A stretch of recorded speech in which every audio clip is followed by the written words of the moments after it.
I do not underestimate what the triple toxicity politically of those three can do.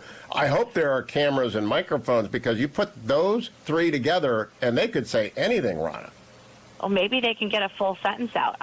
I think John Fetterman drew the short straw on that one, right? I think all the candidates got together and said, which one of us has to campaign with Biden? And yes, he said, I've lost, so bring him up here. I'm done. I'm toast. Put some butter on it. So Biden said, between the two of us, we may be able to finish a full sentence.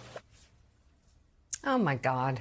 Republican National Committee Chairwoman Ronna McDaniel with those comments yesterday on Hugh Hewitt's radio show. And, Willie, it's like, I don't know. I guess the Republicans think it's really cool to be cruel, to make fun of how people talk.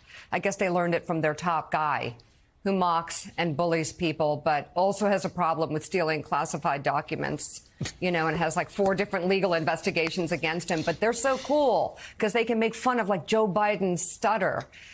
It's really, I mean, I guess it's fun for them. They can get a jab in, but I learned in school, I think I learned from my parents that it's not that cool to be cruel to people and to kind of have this sick humor about people's appearances. I mean, would Hugh Hewitt or Ronna McDaniel like someone to make fun of their appearance and go tweet about it or what? I don't think they would like that. I think they would find that very hurtful.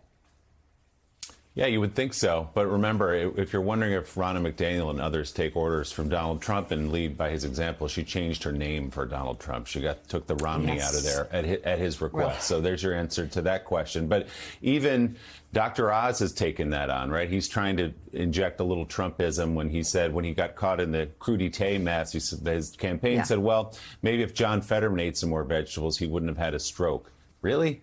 Is that your attack? You're attacking a guy who was a victim of a stroke. There are criticisms of his debate performance without question. Voters may decide that they don't want him to be the senator because of that stroke. But to use it as a political cudgel, it's grotesque, but it's the way the party operates now. Yeah, and there are 11 days to go until the midterms.